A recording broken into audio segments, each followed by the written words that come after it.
Welcome to the Mental Mastery's Breakfast for Leaders. Today I want to talk about Victoria.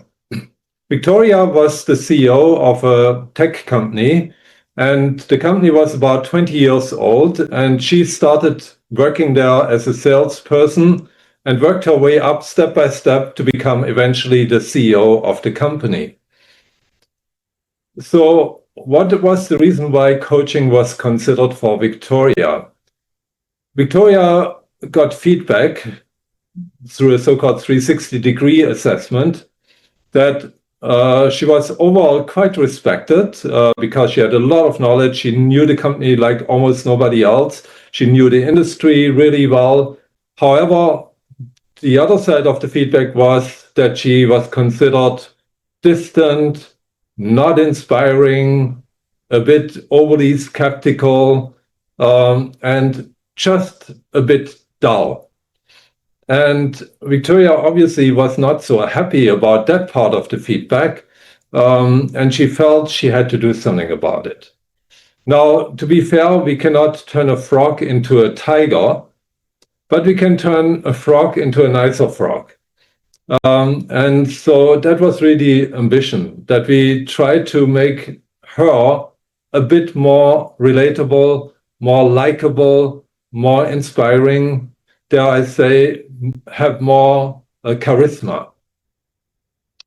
Now, in order to achieve all that, what needs to happen? And it just so happens that the mental mastery concept that I developed over the years comes in really handy. Because all three aspects of the mental mastery model, a healthy self-esteem, number one, being able to manage your emotions while being at the same time very self-motivated, number two, and number three, to have a realistic optimism is actually really useful to become a more inspirational leader.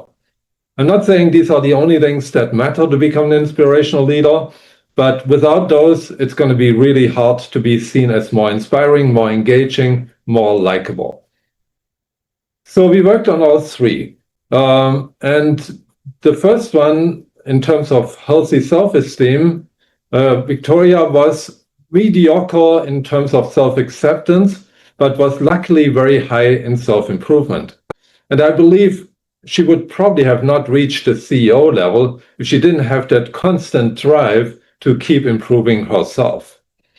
So the gap was not too big, but in terms of self-acceptance, I felt we still had to do some work to bring it to a higher level.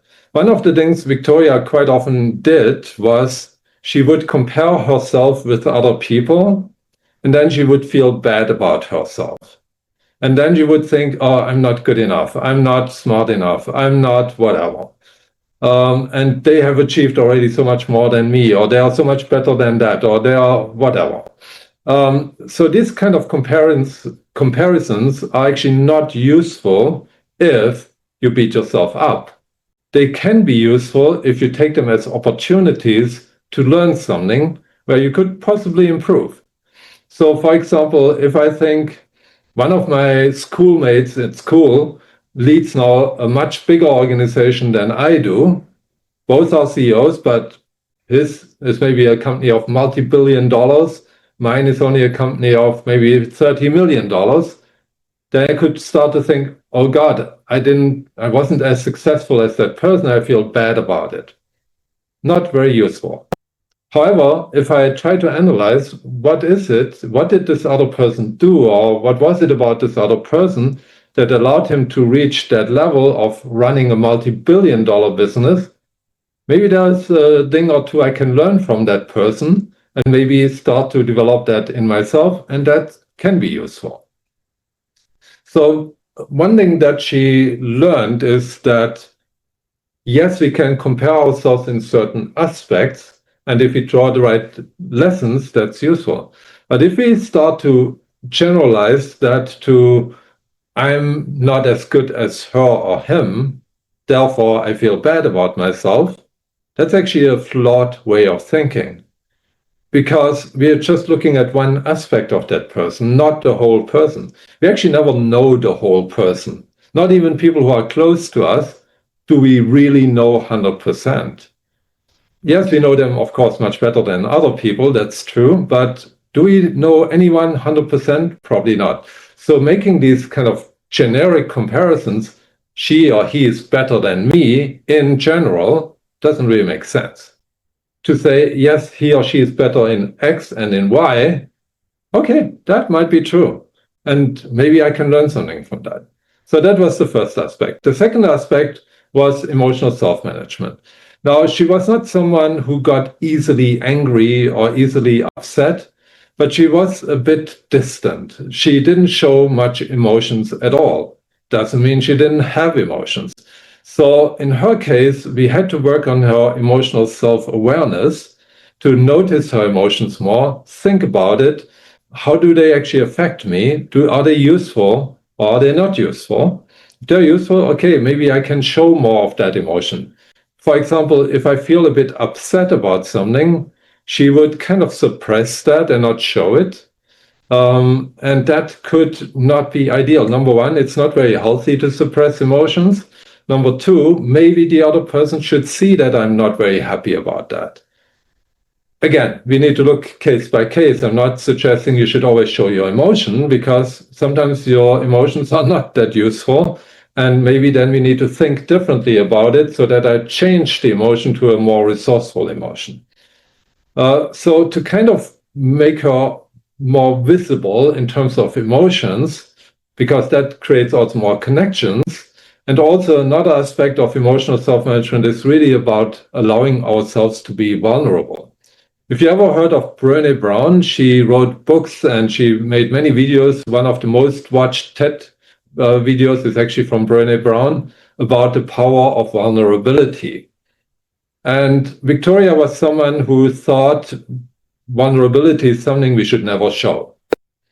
Now, granted, Victoria came from a traditional Chinese background. So in traditional Chinese culture, it was not very welcome for people, especially people in power, to show vulnerability. But it's actually at the same time a condition, as Brené Brown researched, for connection. In order to build true connection, we need to allow ourselves sometimes to be vulnerable and to show these kind of vulnerabilities. Not overdoing it, but occasionally. The third element is about realistic optimism. Now, Victoria, very technical person, great at knowing her business, great at knowing the technology, always on top of the game. She was very realistic, no doubt about that. So analyzing pitfalls, 10 out of 10. What was unfortunately not 10 out of 10 was her degree of optimism. Her optimism was actually rather low. She had only a 4 out of 10. And that means she has a quite skeptical tendency, kind of seeing the glass half empty rather than half full. And while this can be sometimes a good way of looking at things, especially when you're in a kind of crisis or something, it is also shown that people who are more optimistic tend to be more inspirational, tend to be seen as more positive. It's actually also good for our immune system if you're more optimistic. And as long as we can combine the strong realism with the strong optimism, we kind of get the best of both worlds. Now, you may wonder, can a person who is pessimistic or rather pessimistic become optimistic? Isn't that inborn? Well, even psychologists thought that for a long, long time, until a guy called Dr. Martin Seligman researched optimism much more thoroughly. And I don't remember exactly when, but 20, 25 years ago, figured out that optimism can be learned. And optimism is actually depending on how we interpret positive events and negative events. Seligman found there are 3 dimensions. One is permanence, second is pervasiveness, third is personalization. So the 3 P's of optimism depends really on how we see that positive or negative event in the slide. And I actually developed a small assessment where we can assess these 3 P's. And it turned out in Victoria's case she was particularly pessimistic when it came to negative events. She was a bit more optimistic when it came to positive events, even though one of those three was also quite low, which was personalization. Whenever something positive happened, she would always take it very personal. And that is one of the 6 factors that determines your optimism. On the negative events, actually all 3 factors were relatively pessimistic. Permanence means I believe it will happen again and again. And if you think a negative event will happen again and again, it's likely that you are more pessimistic. If you think it's just a one-off, probably not going to happen again or not that much, that's more optimistic. The second thing is about pervasiveness, the second P. Pervasiveness means I make something more pervasive, more general. So, for example, if a negative event happens like we lost a deal, then I think, oh God, we are such losers. You see, now I took it from losing a deal, making it broader to being a loser. So she did that to some extent. And the third one is about personalization. So when negative things happened, she would take it quite personal, even though others contribute to it or maybe actually mostly responsible to it. Now, the good news is for all 3 Ps, there's actually not a correct answer how much we should make it permanent, how much we should make it pervasive, how much we should make it personal. And that's the good news, because if we don't know, we can actually pick what makes it a more optimistic way of looking at things. So, for example, if something negative happens, I could say, yes, it happened, but will it happen again? Yes, it could, but maybe not. I think it's not going to happen again. Of course, I can't be sure, but my assumption is it's probably not going to happen again. That's more optimistic. Whereas maybe in the past I thought, oh God, it happened. What if it happens tomorrow and day after again? Yeah. So we can actually change the way we think about it. Seligman calls that the explanatory style. So we worked on all 3 factors, and we also worked on how can you actually be more close to people? How can you show more warmth, empathy? How can you more emotionally engage with people?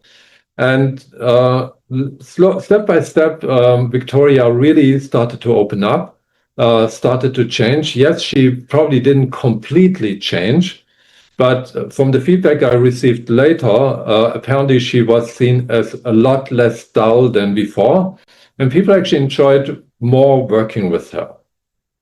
So you see, the 3 elements of mental mastery again played a significant role to help in achieving these coaching objectives.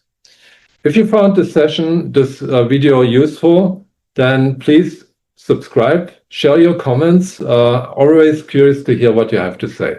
Looking forward to see you in the next Mental Mastery Breakfast for Leaders.